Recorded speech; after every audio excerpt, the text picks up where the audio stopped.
सदाशिवसमारम्भां शङ्कराचार्यमध्यमाम् अस्मदाचार्यपर्यन्तां वन्दे गुरुपरम्परां। वाक्यकारं वररुचिं भाष्यकारं पतञ्जलिं पाणिनिं सूत्रकारं च प्रणतोऽस्मि मुनित्रयम्। मित्राणि सर्वेभ्यो नमो नमः। आइए, आपका स्वागत है इस कर्तृवाच्य, कर्मवाच्य और इस भाववाच्य की इस अनुवाद सीखने वाली द्वितीय कक्षा के अंतर्गत। आज की हम जो आपको यह वीडियो बना करके दिखा रहे हैं आप लोगों के सामने जो लाइव हैं, इसमें से इस वाली जो स्लाइड को आप देख रहे हो, ये मुझे वस्तुतः इससे पिछले में पढ़ानी चाहिए थी। मैंने देखा कि पिछली कक्षा को पढ़ाने के बाद लोगों के मन में कुछ जिज्ञासाएं हुई और तो मुझे लगा कि और कुछ बनाना चाहिए, तो मैंने कुछ और अतिरिक्त अध्ययन करके कुछ और स्लाइडें बनाई और फिर मुझे लगा इनको बनाने के बाद कि आज का पाठ कल के पाठ से पहले होना चाहिए था, लेकिन आज आप सुविज्ञ हैं, आप जान जाएंगे अच्छे से इस सभी पद्धति को। तो चलिए बढ़ते हैं। लोग पूछे मेरे से किमिदम वाच्य परिवर्तनम, यह वाच्य परिवर्तन क्या है। मैंने काफी सारी पुस्तकों का अध्ययन किया इस दौरान और कुछ इंटरनेट से भी कुछ सामग्री का अध्ययन किया, जिसका लिंक मैंने यहाँ पर स्रोतः ऐसा लिख करके ये नीचे दे रखा है। और जब भी आप ये जानते हैं, आप में से बहुत सारे शोध छात्र हैं, वो ये जानते हैं कि जब भी नेट से कोई सामग्री उठाई जाती है तो उसका डेट भी लिखा जाता है साथ में कि हमने किस डेट में वो सामग्री उठाई। तो ये कल का डेट पड़ा हुआ है, कल की डेट में हमने सामग्री उठाई थी वहां से, तो इसको भी यहाँ पर वर्णित किया है। क्या ये सामग्री है? आइए, कुछ जगह हमें लगा है वहां पर बस हमने प्रूफ रीडिंग कर दी है इस विषय की, और बाकी हमने इसे वहां से उठाया हुआ है। और जिन्होंने भी ये लेख लिखा है उन लेखक के प्रति हम कृतज्ञता ज्ञापित करते हैं। और इस वेबसाइट का जो लिंक है छोटा सा इस साइट का, या तो आप इसे देख करके वहां पर टाइप करके देख लेना, या फिर हम आपको इसका लिंक भी भेज देंगे। हमारे पास इसका लिंक है, वहां कर्तृवाच्य कर्मवाच्य के विषय में और भी कुछ बातें पढ़िए, आप सीख पाएंगे तो अच्छा है। मुझे बड़ी प्रसन्नता होगी, मुझे कुछ दम कम लगानी पड़ेगी यदि आप वहां से भी सीख लोगे तो चलिए। लिखा है कि संस्कृत भाषायाम त्रीणि वाच्यानि भवन्ति। संस्कृत भाषा में 3 वाच्य होते हैं, कर्तृवाच्यम, कर्मवाच्यम, भाववाच्यम च। मुझे लगा यहाँ के अनुस्वार छूटा हुआ है, इसे हम बाद में ऐड करेंगे। तो 3 वाच्य हो गए। का क्रियया कथितम, वाच्य क्या होता है? तो कह रहे हैं क्रियया कथितम कथन प्रकारम वाच्यमिति उच्यते। क्रिया के द्वारा कहा गया जो कहने का प्रकार है ना, या कहें क्रिया को कहने का जो प्रकार है, क्रिया को कहने का जो टाइप, उसको कहते हैं वाच्यम। उसको हम वाच्यम कहते हैं। वही वाच्यम हर किसी के साथ जुड़ा है, कर्तृवाच्य, कर्मवाच्य और भाववाच्य। तो क्रिया को कर्ता की स्टाइल से कहा जाता है तो कर्तृवाच्य, क्रिया का कथन प्रकार कर्म को लेकर के होता है तो कर्मवाच्य, और भाव को लेकर के होता है तो भाववाच्य होता है। ये और भी शुरुआत से हम आपको बता रहे हैं इन विषयों को। अतः लिखा आगे कि कर्तृकर्म भावेषु क्रिया एव कथ्यते। कर्तृ और कर्म या भाव के द्वारा वो क्रिया ही कही जाती है, अतः हम कहते हैं उसे कर्तृवाच्य, कर्मवाच्य और भाववाच्य। अतः क्रिया कर्तृवाच्य, कर्म वाच्य जहाँ छूट गया है, कर्मवाच्य, भाववाच्य वा भवति। ठीक है, एक पॉइंट हुआ। फिर आगे बढ़ते हैं। जैसे पठति इति कथिते सति प्रश्न समुदेति, किसी ने पठति ऐसा कहा, ऐसे के बाद कहने के बाद स्वाभाविक प्रश्न होगा, है प्रश्न समुदेति यत कह पठति, कौन पढ़ता है। अस्य उत्तर रूपेण कथ्यते कि कोपी पठन कर्ता पठति, कोई पढ़ने वाला पढ़ता है, इससे ये पता चलता है। तो अनेन प्रकारेण अत्र क्रियया कर्ता सूच्यते, इस प्रकार यहाँ पर क्रिया से कर्ता सूचित होता है, कर्ता को इंगित किया जाता है। अतः पठति इत्यस्य वो पठति इत्यत्र कर्तृवाच्यम अस्ति, इसलिए रामः पठति इत्यादि जो वाक्य होंगे ऐसे ये कर्तृवाच्य होंगे, कर्तृवाच्य के ये वाक्य होंगे। इसमें आपको ये कर्तृवाच्य क्लियर हुआ होगा। आगे चलते हैं कर्मवाच्य की तरफ। कहा कि पठ्यते इति कथिते सति प्रश्नः समुदेति, पठ्यते जब हम कर्मणि प्रयोग करते हैं तब के लिए, कि पठ्यते इति कथिते सति प्रश्नः समुदेति, किम पठ्यते इति, कि क्या पढ़ रहे हैं। तो उत्तर रूपेण कथयितुं शक्यते यत् कोपि ग्रंथः कमपि पुस्तकं वा पठ्यते, अनेन स्पष्टं यद् अत्र पठ्यते क्रियया कर्म उच्यते। यहाँ पर पठ्यते क्रिया से कर्म कहा जा रहा है, ऐसा स्पष्ट होता है। अतः पठ्यते है क्या होगा, पठ्यते जैसे पुस्तकः पठ्यते ऐसे वाक्य होंगे, तो इत्य पठ्यते इत्यत्र कर्मवाच्यम अस्ति, तो ये कर्मवाच्य है यहाँ पर, है ना। कर्मवाच्य मतलब कर्म को कह रहा है ना। इसलिए कर्मवाच्य। और कहा जी अब भाव की चर्चा आई, तो भाव को भी बता दें, तीनों चीजों को एक साथ बताया है। अब यहाँ भाव को बताया कि यासाम क्रियाणाम कर्म न भवति ताः अकर्मक क्रियाः कथ्यन्ते, यथा हस सी इत्यादयः। हस सी इत्यादि बहुत सारी ऐसी कर्मक क्रियाएं हैं।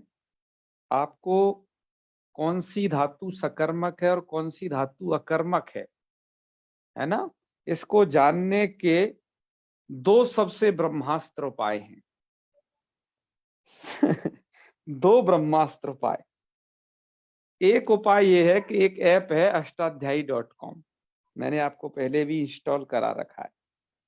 जिस धातु के विषय में जानना हो ये सकर्मक है या अकर्मक है, तो उसको उसमें टाइप करिएगा और वहां लिख के आ जाएगा ये सकर्मक है या अकर्मक है।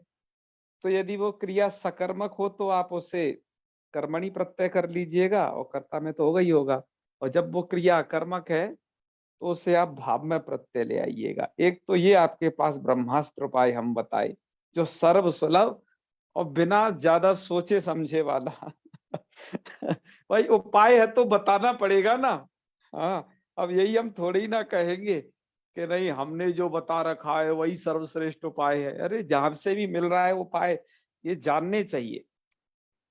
तो चलो एक तो ये उपाय है। दूसरा, यदि आपको फिर भी किसी के विषय में कहीं कुछ शंका हो जाए कि नहीं आपको पढ़ना है जानना है, तो मैं आपसे कई बार कह चुका हूं कि भुआदि प्रकरण भी हमारे संस्कृत सारा की प्लेलिस्ट में से निकाल लीजिए और भुआदि प्रकरण का दूसरा वीडियो देख लीजिए, वहां ये बता दिया गया है। उसमें जब लह कर्मणि चा भावी चा कर्म के भी बताया है, वहां पर विस्तार से विवेचन है। और भी जहां कहीं यदि आपको सकर्मक अकर्मक के विषय में ऊहापोह होती है तो एक बार हमें मैसेज कर लीजिएगा, तो बता देंगे। जो है जहाँ कहीं विवाद की स्थिति बनती है, जहाँ कहीं शास्त्रार्थ की स्थिति बनती है, जहाँ आपकी कोई बात नहीं मान रहा हो, तो हमसे भी मिला देना। तो भी सकर्मक अकर्मक का पता आपको चल जाएगा। ठीक है, तो मैंने दो उपाय कहते कहते तीसरा भी एक उपाय बता डाला जो कि सर्व सुलभ है। चलिए, तो यासाम क्रियाणाम कर्म न भवति ताः अकर्मक क्रिया कथ्यन्ते यथा हससि इत्यादयः। संस्कृत भाषायाम अकर्मक क्रिया भी भाववाच्यम कर्तृवाच्यम च भवति। ये आपको बताता है कर्मणि च भावी च कर्म केभ्यः। तत्र कर्मणः अविद्यमानत्वात् कर्मवाच्यम कर्तुम न शक्यते। वहां कर्म विद्यमान होता नहीं है अकर्मक क्रियाओं का, तो उन्हें कर्मवाच्य नहीं उनका बना सकते। अतः लिखा आगे कि उदाहरणार्थम जैसे कौन धातु कर्मक है, जैसे स्वप सोने अर्थ वाली या कर्मक अस्ति तत्र भाववाच्यम सुप्यते भविष्यति, सुप्यते ऐसा रूप बनेगा। भाव क्या चीज है कि भावस्य अर्थ अस्ति क्रिया, अर्थात सुप्यते पदेन नैव कर्ता कथ्यते नापि कर्म कथ्यते अपितु क्रिया एव कथ्यते, अतः सुप्यते भाववाच्यम अस्ति, इसलिए सुप्यते भाववाच्य है। ये समझ गए होगे सत्यम जी, आया कि नहीं अच्छे से समझ में, बताइए। जी गुरु जी। ठीक है, क्लियर है प्रकाश जी। जी, एकदम स्थिति क्लियर है? हाँ बता दीजिएगा, ठीक है जी जी ये हाँ प्रणाम। महादेव महादेव। और देखो हम जहां से जो सोर्स लेते हैं उसको हम जरूर बताते हैं कि भैया हम यहाँ से आपको बता रहे हैं। इससे हम ये कोशिश करते हैं कि भाई हमें कोई चोरी का न कहे कि हमारा जो है चीज चुरा ली है।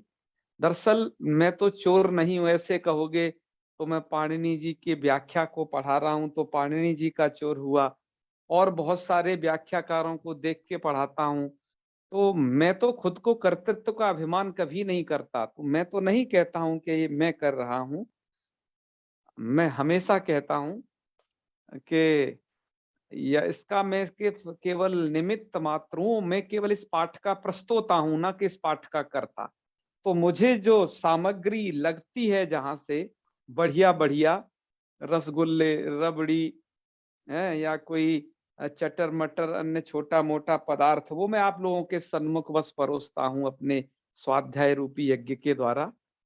तो मैं नाम लेना उन लोगों का उचित समझता हूं जो कहते हैं, तो हमें सोर्स सहित प्रस्तुत करते हैं हम, जिससे कोई दिक्कत ना हो। आइए आगे बढ़ते हैं। अब ये तो एक कुछ बातें थी मित्रों। इसके बाद हमने कल स्वाध्याय किया एक उत्तराखंड के बड़े ही धांसू विद्वान, और जिनको आपके रुवाली जी भी जानते होंगे, और आप लोगों में से कौन नहीं जानता है चक्रधर नौटियाल हंस जी को, हर कोई जानता होगा मुझे तो यह लगता है। जी जी पुस्तक भी होंगी तो मेरे पास। उन्होंने पुस्तक लिखी है बृहद अनुवाद चंद्रिका नाम की, जी है ना? आगे रखिए मेरे। हाँ हाँ बिल्कुल। और दूसरी एक बृहद अनुवाद चंद्रिका पुस्तक है, और उसके उनकी एक पुस्तक और है, एक है अनुवाद नवीन अनुवाद चंद्रिका ऐसा करके केवल, ठीक है। तो कल मैं लाइब्रेरी से एक तो पुस्तक मेरे पास थी नवीन अनुवाद चंद्रिका, मैं आपको दिखा देता हूं, वो ये वाली है नवीन अनुवाद चंद्रिका, दिखाई दे रही है? अरे उल्टी कर दी, हाँ ये है, ये वाली है। इसमें साथ साथ में ये है कि चक्रधर नौटियाल हंस इसके मूल लेखक हैं, इसके संस्कर्ता इसमें जगदीश लाल शास्त्री हैं। मैं आपको ऐसे दिखाता हूं भैया, अब आप शायद देख पाएंगे ठीक से, है ना? और एक क्रिया और करता हूं। अब आप सब लोग अच्छे से देख पाएंगे, और मुझे फेसबुक पर यूट्यूब पर सब जगह देख पाएंगे इस किताब को। ये किताब दिख रही है ना? तो भैया ये जो किताब है इसके विषय में मुझे ये कहना है, एक तो ये किताब है, एक है बृहद अनुवाद चंद्रिका नाम की किताब, और दोनों ही मोतीलाल बनारसी दास से छपी हैं। यह किताब सन 1962 में छाप दी थी चक्रधर नौटियाल हंस जी ने, जब वो लखनऊ में थे। बात आ रही है जी समझ में? कहा मैं हिस्ट्री क्यों बता रहा हूं ये सब आपको कर्तृवाच्य कर्मवाच्य पढ़ाते पढ़ाते, तो भैया बता इसलिए रहा हूं थोड़ा कि मैं वो वाली किताब लाया और मेरे पास ये पहली थी। मैं प्रयास करता हूं कि मुझे जहां से जो सामग्री मिल रही है सब जगह से देखूं। आपको विश्वास नहीं होगा कि मैं लगभग 85 से अधिक किताब जो है कर्तृवाच्य कर्मवाच्य कैसे कहाँ दिए गए हैं, और ऑनलाइन भी बहुत सारी वेबसाइट देख चुका हूं कि कहाँ किस रीति से आजकल इनका अध्ययन अध्यापन कराया जा रहा है, प्राचीन परंपरा कैसी रही इनको अध्ययन अध्यापन कराने की, है ना? और मैंने कल आपको इससे पिछले वीडियो में वो आजकल की प्रतियोगिता वाली पुस्तकों में से विजयी भव नाम की पुस्तक भी आपको बताई थी सर्वज्ञ भूषण जी की। तो मैं कह रहा हूँ जाने न जाने कितनी पुस्तकों का, तो मैं इस पुस्तक के बारे में क्यों कहा, मैं कल असमंजस में पड़ गया जब मैंने जो विषय इसमें देखा वही विषय बृहद अनुवाद चंद्रिका में देखा, कर्तृवाच्य कर्मवाच्य के विषय जैसा और हूबहू एक जैसी। तो ये तो पक्का पता चल गया कि चक्रधर नौटियाल हंस इस पे भी लिखा है, उस पे भी लिखा है, एक ही आदमी ने किताब लिखी है। पर एक किताब इतनी मोटी, एक किताब इतनी पतली कैसे हो गई? ये थोड़ा पतली किताब है, उससे बहुत कम है इसमें पेज। तो इस पे एक जगदीश लाल शास्त्री जी का भी नाम लिखा। मैंने कहा, फिर इसमें एक और बात और लिखी, उससे मुझे समझ में आया कि इन्होंने कहा ये 22वां संशोधित संस्करण है मेरे हाथ में जो, अर्थात आपकी जो ये दोनों अलग अलग पुस्तक हैं, बृहद अनुवाद चंद्र का अलग है और ये पतली सी किताबिया उसी में से छांट के निकाली कि भैया इतना कोई शास्त्र कैसे पढ़ लेता, इतना लंबा चौड़ा शास्त्र है। सिद्धांत कौमुदी जैसे नहीं पढ़ी जा रही थी ना, तो जैसे वरदराजाचार्य जी ने छांट के उसमें से लक कौमुदी निकाली, ऐसे ही चक्रधर नौटियाल हंस जी ने जो इतनी बड़की बृहद अनुवाद चंद्रिका बना दी, अब वो नहीं पढ़ी जा रही थी, तो ये जगदीश लाल शास्त्री जी ने उसका थोड़ा सा संशोधन करके, थोड़ा का मतलब बहुत थोड़ा सा संशोधन, क्या कहें, बहुत सारी जगह काट छांट करके एक किताब बना दी है। तो कल बहुत सारी रात तक तो इसी में मुझे मेहनत करने में लग गई कि कौन सी किताब इनमें से पहले लिखी गई, ये वाली लिखी गई या वो वाली लिखी गई। इसके बार बार मैं पाठों को मिलाया, बार बार भैया कब कैसे प्रस्तुत प्रकाशित हुई है उनके सनन मिलाया, संशोधित संस्करण मिलाए, फिर एक जगह थोड़ा सा कुछ प्रमाण मिला, उसके आधार पर मैंने निश्चित किया कि नहीं, बृहद अनुवाद चंद्र का पहले लिखी थी, ये बाद में लिखी है, क्योंकि ये उससे थोड़ा परिष्कृत लिखी गई है और इसमें से काट छांट कर दी गई है। अतः मुझे लगा कि नहीं, वो पहले है। इसकी महिमा इतनी इसलिए बता रहा हूं कि मैं जो आगे अब आपको जो स्लाइड दिखा रहा हूं उसका बहुत सारा आधार ये पुस्तक है, चक्रधर नौटियाल हंस जी हैं, ठीक है। कुछ आधार इनका है, कुछ मैंने भी ऐड कर दिया है भैया, है ना, जो मुझे उचित लगा है तो वो मैंने भी ऐड किया है। तो आइए अब इस चीज को भी देख लेते हैं। आगे कुछ नियम है और ऐसे ये ब्रह्मास्त्र नियम है, ये आपको अवश्य ध्यान में रखने चाहिए। तो चलते हैं, हमने 9 नियम संकलित किए हैं। हम हमेशा 9 नियम, पिछले वाले जब प्रक्रिया संबंधी भी हमने 9 नियम संकलित किए थे, आपको याद हो तो, और अब यहाँ पर भी हम इन 9 नियमों को फिर से संकलित किए हैं। अब कह रहे हैं इसमें तो 8 ही दिखाई दे रहे हैं गुरुजी स्लाइड में, भैया एक 9वां नियम अगली स्लाइड में चला गया है, थोड़ा बड़ा था ना नियम, तो हमने कहा इसलिए अगले में ले गए हैं उसे। तो चलो पहले आप 8 नियम देखोगे, अगला नियम अलग देखोगे। तो क्या रीति है कर्तृ कर्मवाच्य पकड़ने की, ये सब करने की, तो चलिए इसे देखिए, आपको बड़ा ही अच्छा लगेगा। यदि आप थोड़ा सा इसके विषय में जानते हैं तो बड़ा आनंद आएगा। और वैसे मैं जो कह रहा हूँ, आपको विशेष आनंद लेना हो तो इन्हीं ये जो पुस्तकें जिन्होंने लिखी हैं नौटियाल हंस जी की, उनकी किताब को भी आप देख लीजिएगा, वहां पर भी आपको ये विषय वस्तु मिलेगी। चलिए, तो सर्वादौ कर्तारम कर्म और क्रियाम अन्वेषयतु ततः तेसाम विशेषणान्यपि अन्वेषयतु। मतलब आप कैसे पता करोगे कि ये कर्तृवाच्य का है, मतलब कोई वाक्य आपके सामने आया है, देखो कंडीशन कब की है। जैसे सत्यम जी आपके सामने कोई वाक्य बोल दिया कि रामा गृहम गच्छति, ये तो साधारण वाक्य है, तो कैसे पता करोगे भैया ये कर्तृवाच्य कर्मवाच्य भाववाच्य, ये तो साधारण वाक्य है, और कहीं श्लोक में कुछ आ गया ऐसा, तो कैसे पता करोगे कि ये जो है कर्तृवाच्य का है, कर्मवाच्य का है, भाववाच्य का है? ठीक है, तो ऐसे पता करेंगे कि हम सबसे पहले, और कर्तृवाच्य कर्मवाच्य में इनको और करना क्या होता है, कर्तृवाच्य कर्मवाच्य भाववाच्य जो भी हैं, इनमें सबसे पहले कर्ता कर्म और क्रिया ढूंढे जाते हैं। क्यों ढूंढे जाते हैं? क्या क्रिया को हम, यदि क्रिया कर्तृवाच्य की है तो कर्मवाच्य में कैसे वो ठिकाने लगानी है, कैसे उसका कर्मवाच्य का रूप बनाना है, कहने का मतलब ये है। इसलिए क्रिया को ढूंढा जाता है वाक्य में। कर्मवाच्य इसलिए वो कर्म इसलिए ढूंढा जाता है, भैया कर्म कहाँ है उसे ढूंढ लो ताकि हम उसमें प्रथमा कर पावे कर्मवाच्य में। और वह जब कर्तृवाच्य होता है तो उसमें इसलिए ढूंढा जाता है, जलाओ अब इसमें द्वितीया करेंगे, इसलिए कर्म को ढूंढते हैं। और कर्म होता क्या है ये मैं कारक में बताऊंगा, तो कर्तुरीप्सितमम कर्म होता है, ठीक है। और कर्ता भी ढूंढा जाता है ताकि उस कर्ता को पकड़ करके उसमें तृतीया कर सकें या फिर उसमें हम प्रथमा कर सकें यदि कर्मवाच्य, इसलिए ना पहले ढूंढना पड़ेगा ना वाक्य में। तो इसलिए कहा है सर्वादौ, एक वो रीति बता रहे हैं कैसे कर्तृवाच्य कर्मवाच्य बनाए जाते हैं। अभी मैंने आपको बनाने वाले बहुत सारे उदाहरण प्रस्तुत नहीं किए। देखो, तो सर्वादौ कर्तारम कर्म और क्रियाम अन्वेष है, तो उनको ढूंढो वाक्य में। और तथा तेषाम विशेषणान अन्वेष है, तो विशेषणान, फिर उनके, है ना, विशेषणों को भी देखिए। यहाँ पर कोई छूट गया है, विशेषाम विशेषणान्यपि ऐसा होना चाहिए है, या फिर उनका जो तेषाम विशेषणानि अपि ऐसा होना चाहिए, इधर कुछ छूटा हुआ है, इसे हम सही कर लेंगे। तो उनके विशेषणों का भी अन्वेषण करो कि उनके विशेषण कौन है कर्ता क्रिया कर्म के। अब विशेषण का अन्वेषण करवा रहे हैं कर्ता क्रिया कर्म के। कर्ता क्रिया कर्म के हम विशेषण इसलिए करवा रहे हैं क्योंकि विशेषण और विशेषण में समान विभक्ति होती है।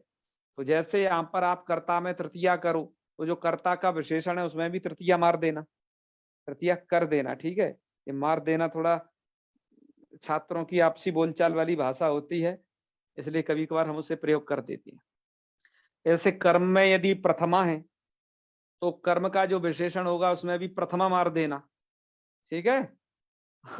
और आजकल जो ऑब्जेक्टिव वाले प्रश्न होते हैं उसमें तो पूछता है हाँ भैया कितने मारे, ऐसे पूछते हैं। ऑब्जेक्टिव प्रश्न जो आप परीक्षाओं में देने जाते हैं ना, नेट एंट की और ये तमाम बीएड की में, तो ऑब्जेक्टिव प्रश्नों कहते हैं भाई कितने मार के आए, सीधे पूछते हैं। प्रश्नों को ऐसे समझते हैं कि शत्रु हैं क्या इनके, उनको मारने की बात चलती है। एक हमारे मित्र है अनुराग जी, वो कहते थे जब भी मैं परीक्षा की तैयारी करता हूँ, परीक्षा देने जाता हूँ, तो मैं हर एक प्रश्न को एक शत्रु समझता हूँ। यदि 100 प्रश्न है तो कहते हैं कि मेरे 100 शत्रु हैं, उनका एक एक करके जो वध करता हूँ। तो ऐसी ऐसी भैया फीलिंग क्या कहें, छात्रावस्था की बड़ी कहानियां रोचक है। तो इसलिए उनके विशेषण ढूंढे जाते हैं कि कर्ता जिस का होगा, है मतलब यदि कर्ता प्रथमा में होगा तो उसका कर्ता का विशेषण भी प्रथमा में रखना, ये सब बातें हैं। ये तो अभी मैं आपको केवल बात बता रहा हूं, करके नहीं बता रहा हूं कि कहाँ कर्ता तृतीया है तो मैंने उसमें तृतीया कर दी। करके मैं आगे बताऊंगा, क्योंकि ये पहला नियम को मैंने और इस लास्ट वाले नियम के साथ कुछ जोड़ करके व्याख्यात किया है, तो उसे मैं आगे कहूंगा। दूसरा नियम देखो, फिर क्या करो कि तदनु सकर्मकाम अकर्मकाम व क्रियाम दृष्टवा वाच्यम स्त्री करो तू। तो फिर आप कर्ता क्रिया कर्म के विशेषणों पर ढंग से दृष्टिपात कर लें वाक्य के अंतर्गत, तो आप अब ये करेंगे कि ये धातु सकर्मक है या अकर्मक है, ऐसा विचार करेंगे।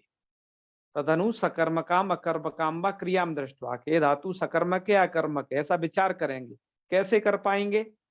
यदि आपके बूते नहीं हो रहा हो तो मैंने ऐप बता दिया, अष्टाध्यायी.com ऐप से विचार कर लेना ये धातु सकर्मक है या कर्मक है।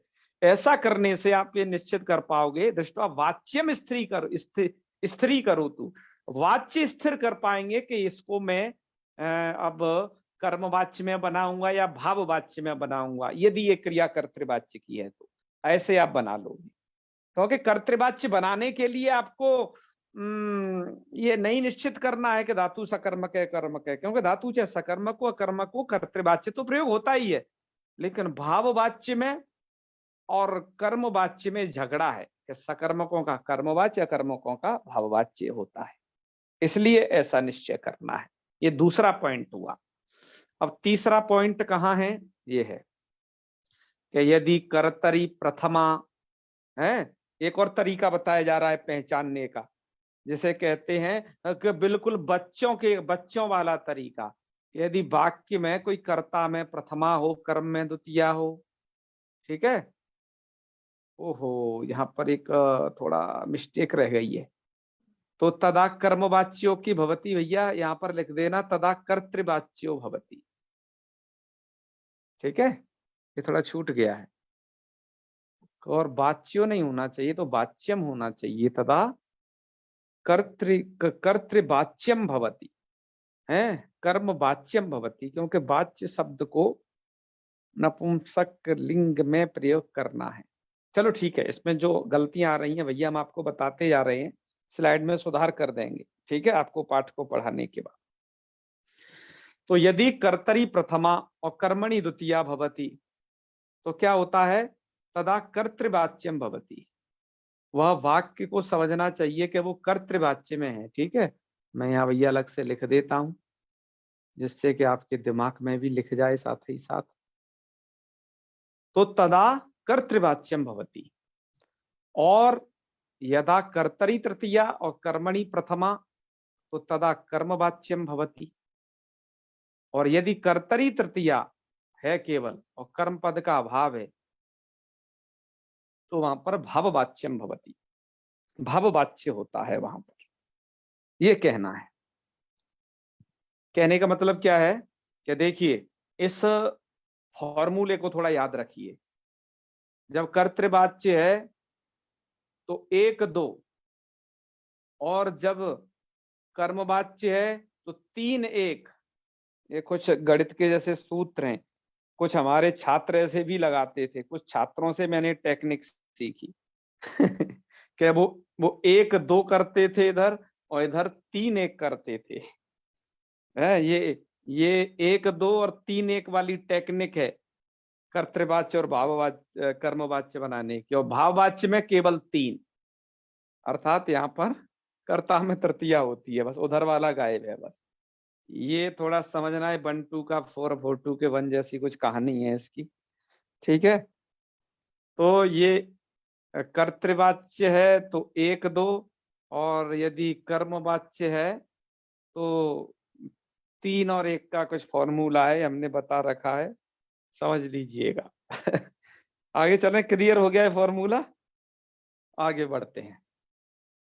देखो, आपको जो चीज समझ में ना आए ना, उसको आप मुझे बता दिया करिए, ठीक है। आगे बढ़ते हैं। आगे लिखा, पहले तो एक सूचना पढ़ लो इसको आगे पढ़ने से पहले। एक हमने यहाँ सूचना लिखी है कि कृदंत प्रत्ययापि कर्तरी कर्मणि भावादौ च भवन्ति। हालांकि कृदंत के प्रत्यय भी आपने पढ़े नहीं है, आप बस इसी प्रकरण के जस्ट बाद कृदंत प्रकरण प्रारंभ होने वाला है, उस कृदंत प्रकरण को पढ़ोगे।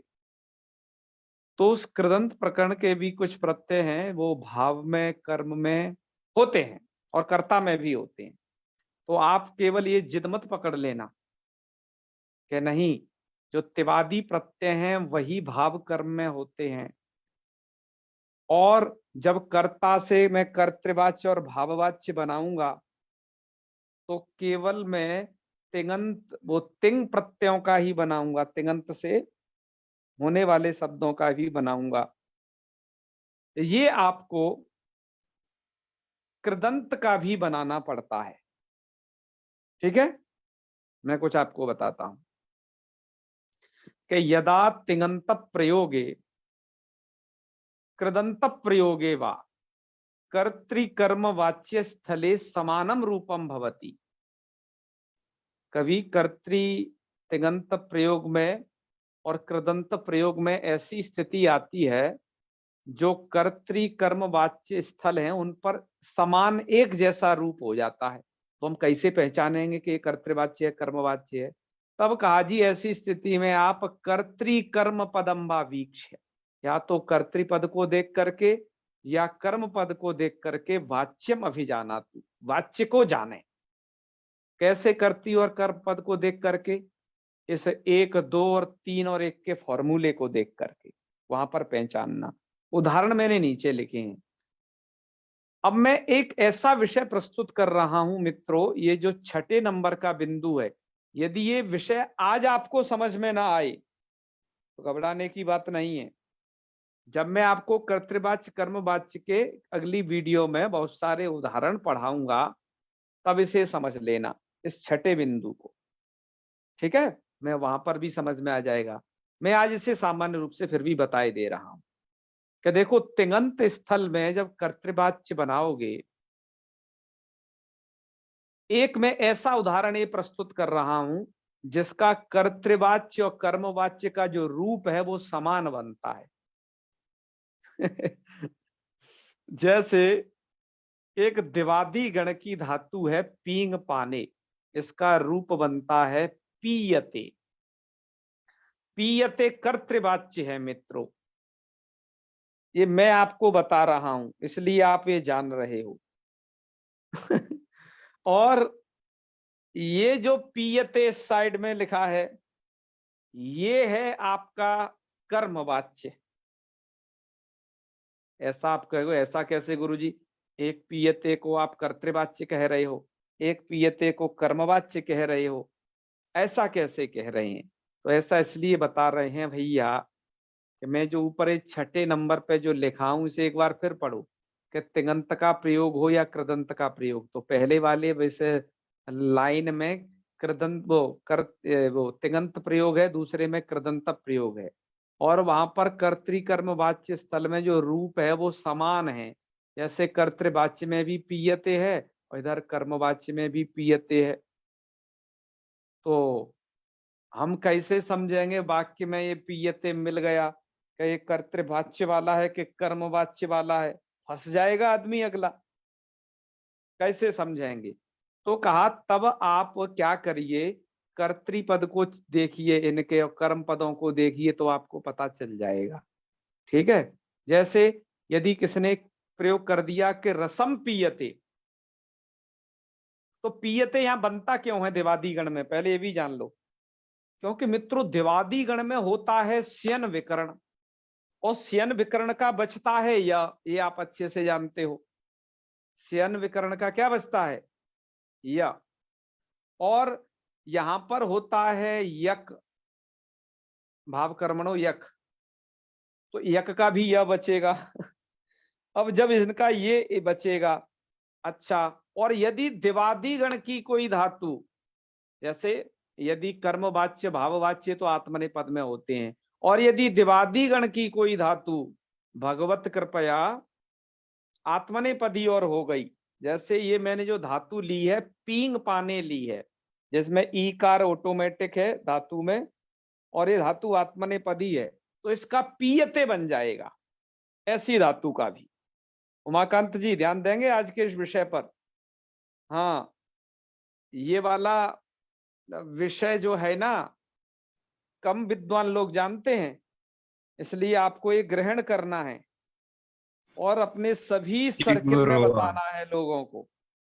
ठीक है, इस विषय को समझिए। तो तब ऐसे स्थल में इसका भी क्या बन जाएगा? पीयते बन जाएगा। तब आप देखो रसम में जब द्वितीया देखो तो रसम पीयते, रामा कर्ता का अध्ययन कर लेना तो रामा रसम पीयते, तो आप कर्ता और कर्म को देख करके पकड़ जाओगे कि नहीं जी कर्म को द्वितीया में प्रयोग किया है अतः ये तो कर्तृवाच्य है। और यहाँ पर रसा पीयते कर रहे हो तो, और उधर कर्ता को तृतीया में देख लोगे तो पीयते भले ही बना रहे, आप झट से पकड़ लोगे कि नहीं यहाँ पर तो 3 और 1 का फॉर्मूला लगा दिया है, ये रहा 3 और 1 का फॉर्मूला है, ये तो कर्म वाच्य, ऐसे पकड़ लोगे पीयते जैसे भी बना रहे। ये हो गया तिङंत स्थल पर कर्तृवाच्य और कर्मवाच्य के रूपों में समानता होने पर। अब देखिए यदि कृदंत स्थल पर, हालांकि मित्रों मुझे क्षमा करना मैंने अभी आपको कृदंत पढ़ाए नहीं है, लेकिन एक कर्तृवाच्य कर्मवाच्य के नियम में कृदंत को भी बताना जरूरी होता है, नौट्याल जी ने बताया है। ठीक है, तो अतः हम भी ये आपको बता रहे हैं। वैसे प्रतियोगी परीक्षाओं में इस प्रकार के पता नहीं कब पूछेगा, तब छात्र मेरी इस वीडियो को ज्यादा से ज्यादा देखेंगे। ऐसे पूछता नहीं है, साधारण पूछ करके भी निकल जाता है कर्तृवाच्य कर्मवाच्य। यदि ढंग से पूछने लग गए जाए ना तो आज की इस कंडीशन में हम आपको जो ये पढ़ा रहे हैं बड़ा काम आए छात्रों के। ठीक है, इसको समझने के लिए। और कृदंत स्थल में कर्तृवाच्य देखो, मैंने आपको यहाँ पर एक सूचना भी दे दी है कि कृदंत प्रत्यापी कर्तरी कर्मणि भावादौ भवंती, तो उससे क्या होगा, आदि सूचना इसलिए बच गई, इसलिए उनका उनका भी कर्तृवाच्य और कर्मवाच्य बनता है। ठीक है, ये सूचना उसमें छुपी हुई है, इसलिए इसको अलग से दिया कि भैया चमक जाए, ये येलो में थोड़ा लाइट आपको मिल जाए कि ये क्या कहा जा रहा है लाइट में देखे एकदम। तो अब कृदंत के लिए देखो, क्या कृदंत कर्तृवाच्ये रामः ग्रामम गता, राम गांव को गतः मतलब गए, तो ये कर्तृवाच्य है ना। जो गम धातु गत्यर्थक है मित्रों, अतः कृदंत प्रत्ययों में जब आप किता प्रत्यय करोगे तो गम धातु का गतः बनता है। तो यह जो किता प्रत्यय है गम धातु से, जैसे कर्तरी अर्थ में होता है वैसे कर्मणी अर्थ में भी होता है गतः, दोनों अर्थों में होता है ये मित्रों गतः। इसके लिए आप सूत्र देख लीजिएगा, गत्यर्थक कर्म श्लेष सिंह, और क्या वो लंबा सा सूत्र है, जीरेति रुव्यश्च, ऐसा कोई सूत्र है भैया। गत्यर्थक कर्म यहाँ से स्टार्ट है, ऐप में सर्च कर लेना तो ये आपको मिल जाएगा। तो उस सूत्र से यहाँ पर जो ये किता प्रत्यय है ये कर्तार्थ में है, पहले रामः ग्रामम गता, और यहाँ पर वह कर्मवाच्य में बनेगा रामेण, वो कर्तृवाच्य में बनेगा रामेण ग्रामः गतः। तो गतः तो यहाँ एक जैसा है, यहाँ पर भी गतः है और यहाँ पर भी भैया ये गतः है। तो आप कैसे पकड़ोगे, देखो यहाँ पर भी कर्तृवाच्य से कर्मवाच्य में परिवर्तन किया गया है। राम गांव को जाता है तो रामः ग्रामम गतः, और राम के द्वारा गांव जाया जाता है तो रामेण ग्रामः गतः, गतः में कोई अंतर नहीं पड़ा। और आपने किससे पकड़ा उसे, ग्रामः के प्रथमा को देख करके तो पकड़ लिया कि नहीं ये कर्मवाच्य है, और इधर आपने पकड़ लिया कि ये कर्तृवाच्य है। समझे ना, क्लियर है ये। तो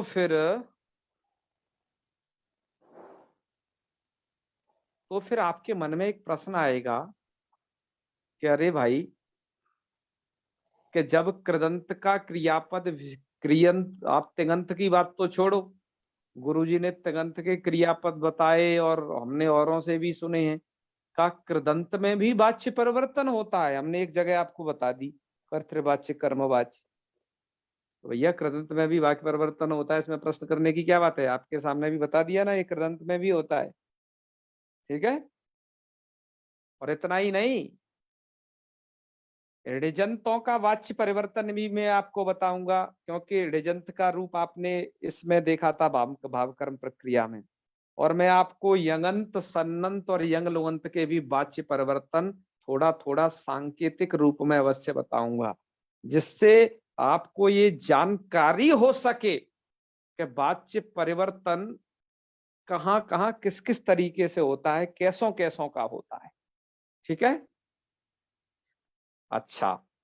और इस बात में और अच्छा, कभी ये फिर ये प्रश्न होता है, ये मन में स्वाभाविक प्रश्न होता है कि एक बात बताइए कि मान लीजिए कि तिङंत का कोई वाक्य है, क्या हम तिङंत के वाक्य का कृदंत में वाच्य परिवर्तन कर सकते हैं कि नहीं। ध्यान दीजिए, तिङंत के वाक्य का तिङंत में वाच्य परिवर्तन है ना, जो आपने यहाँ इस लाइन में देखा।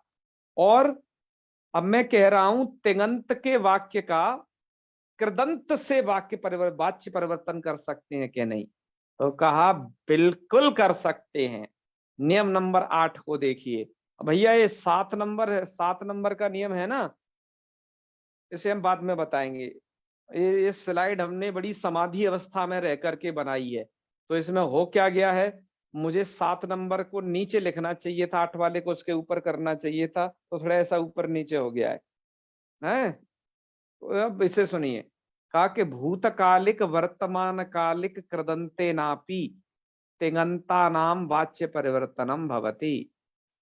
कहा कि जो भूतकालिक कृदंत हैं और जो वर्तमान कालिक कृदंत हैं मित्रों, उनके साथ जो है तिङंता नाम वाच्य परिवर्तनम भवति, तिङंतों का उनके साथ वाच्य परिवर्तन हो जाता है। जैसे देखिए, आप तो प्रायः लट लकार में वाच्य परिवर्तन करते हो ना, अब मैं आपको वाच्य परिवर्तन करके बता रहा हूं लंग लकार में, और लंग लकार के उत्तम पुरुष का। और उधर उधर जो परिवर्तन कर रहा हूं वो कर्मवाच्य में जो बदल रहा हूं वो कृदंत के प्रत्यय के साथ बदल रहा हूं। क्यों, क्योंकि जो लंग लकार का जो ये है कर्तृवाच्य में, देखिए अहम सिंघम अपश्यम, मैंने सिंह को देखा। ध्यान दीजिए, अहम सिंघम अपश्यम, मैंने सिंह को देखा। अपश्यम भूतकाल है, लंग लकार। और कहाँ है ये? उत्तम पुरुष का। और अब मैं इसका तिङंत के साथ न करके अब मैं इसका कर्मवाच्य बना रहा हूं वहां आपके कृदंत में। अब मैं इसे कैसे बनाऊंगा कि मया सिंहो दृष्टः, कि मेरे द्वारा सिंह देखा गया। तो दृष्टः पर ध्यान दें, दृष्टः में जो किता प्रत्यय हुआ है ये कर्म अर्थ में हुआ है, इसलिए सिंह दृष्टः। मया जो है वो बदल गया आपका तृतीया, वो करता था इसलिए, तो जो अहम था यहाँ वो मया में बदल गया।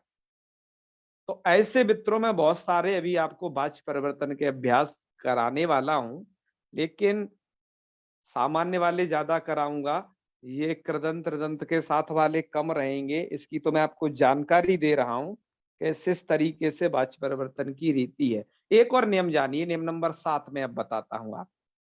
नियम नंबर 7 क्या कहता है कि क्रिया यस्य कालस्य लकारस्य भवति, मतलब जिस काल की यस्य क्रिया यस्य कालस्य लकारस्य भवति, अर्थात क्रिया जिस काल के लकार की होती है, वाच्य परिवर्तनम अपि तस्मिन् काले लकारे च भवति। कालस्य लकारस्य च, मुझसे यहाँ च छूट गया है मित्रों, आज बहुत छूटा है, ज्यादा समाधि में चले जाने से ऐसा हुआ है, यहाँ च छूटा है।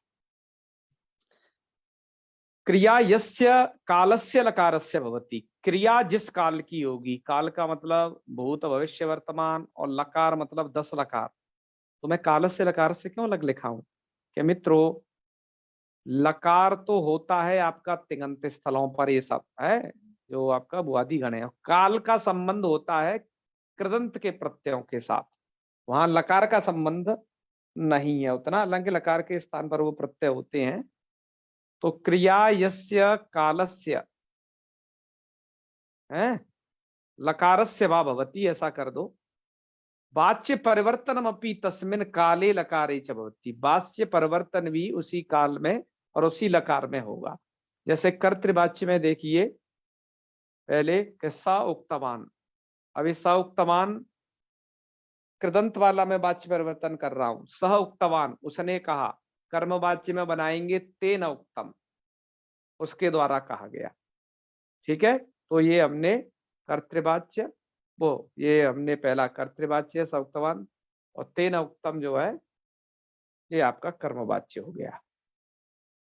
और लकार कर्तृवाच्य, लकारों में जैसे देखिए यहां लिखा हमने कि सा गच्छति, पहला कर्तृवाच्य है सा गच्छति, और कर्मवाच्य में बन जाएगा तया गम्यते, क्योंकि सा स्त्रीलिंग है ना, तो तया गम्यते ऐसा ये बन जाएगा। तो आपने अभी तक ये 8 नियम पढ़े मित्रों। एक 9वां और अंतिम नियम और जान लीजिए इस विषय में। 9वां और अंतिम नियम यह कहता है, हाँ भैया खुल जाओ, कहाँ हो, यहाँ है। चलिए, तो यह नियम ये कह रहा है कि कर्तृ कर्मणो यानी विशेषणानि, मैंने कहा वो पहले वाले नियम से संबंधित है थोड़ा, कि कर्तु कर्मणो यानी विशेषणानि भवन्ति तेष्वपि कर्तृकर्मवत् विभक्ति वचनम लिंगम च भवति। कर्ता और कर्म के जो विशेषण होते हैं, तेष्वपि उनमें भी कर्ता और कर्म के सदृश वचन, लिंग और विभक्ति का प्रयोग करना चाहिए। जैसे कर्तृवाच्य में देखिए,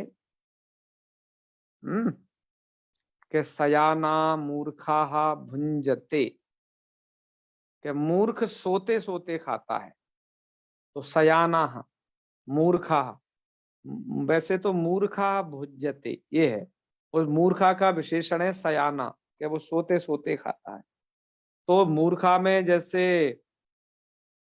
प्रथमा का बहुवचन है, सयाना में भी वही प्रथमा का बहुवचन है, और भुंजते क्रिया भी बहुवचन वाली है क्योंकि ये कर्तृवाच्य है। यहाँ कर्म पद का प्रयोग बीच में नहीं किया गया है इस कर्तृवाच्य में। यदि कर्म पद का प्रयोग होता तो उसमें द्वितीया होती, जैसे कहे कि मूर्खा, वो सयाना मूर्खा, अ, आम्र फलानी भुंजते, तो उसमें हमने ये द्वितीया हो जाएगी। ठीक है।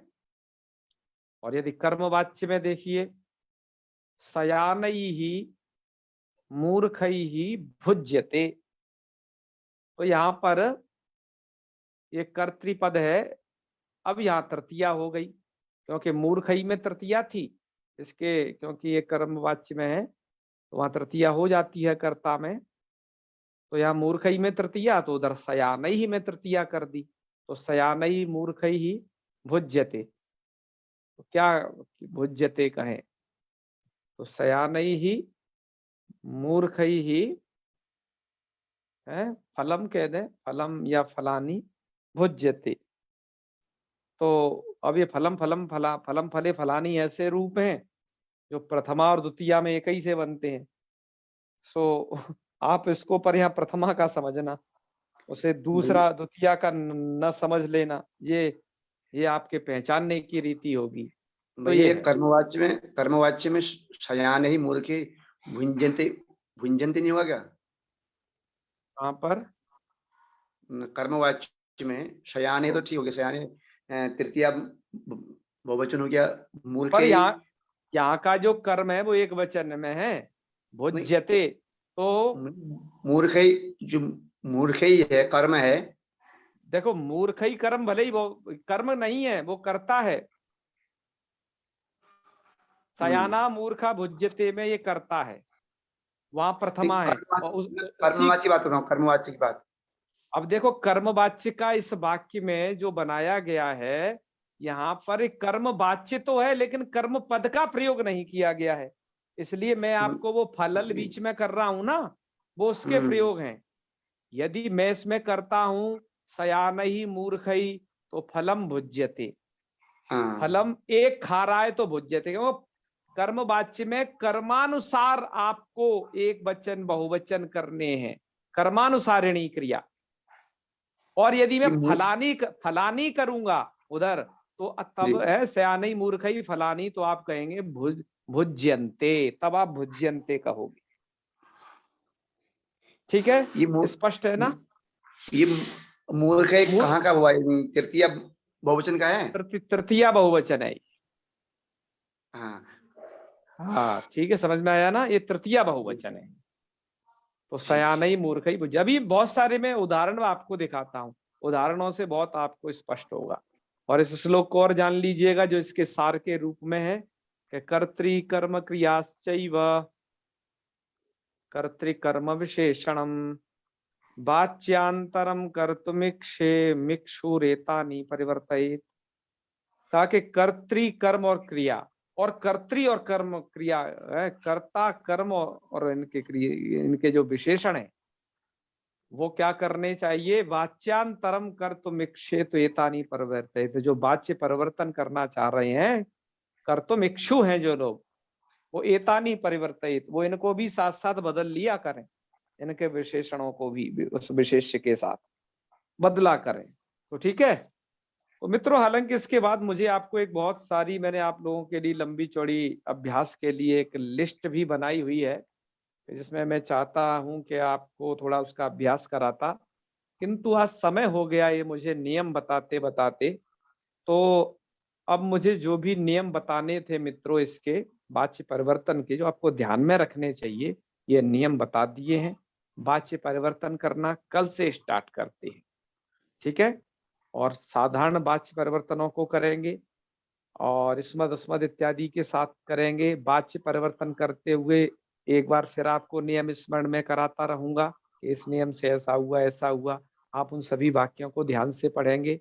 वाच्य परिवर्तन जैसा कि हमने बताया सभी स्थलों के करेंगे, चाहे वो कृदंत स्थल हो, चाहे तिङंत का स्थल हो। इधर काफी सारे वाक्यों वाच्य परिवर्तनों को करेंगे, और ये विशेषण विशेष्य वाले वाच्य परिवर्तनों इन्हें करेंगे। और केवल जिनका एक कर्म है, या आप जैसी धातुएं पढ़ रहे हो, इनके साथ साथ जो द्विकर्मक धातुएं हैं उनका भी वाच्य परिवर्तन करेंगे। और यंगंत, ऋजंत, सन्नंत, यंगलुगंत, इनका भी वाच्य परिवर्तन थोड़ा थोड़ा जरूर करके देखेंगे।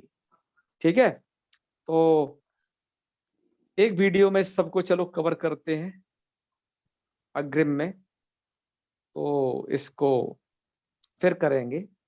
ठीक है, उमाकांत जी कुछ उत्तर दे रहे हैं आपको, तो चलिए समापन करते हैं फिर, हैं?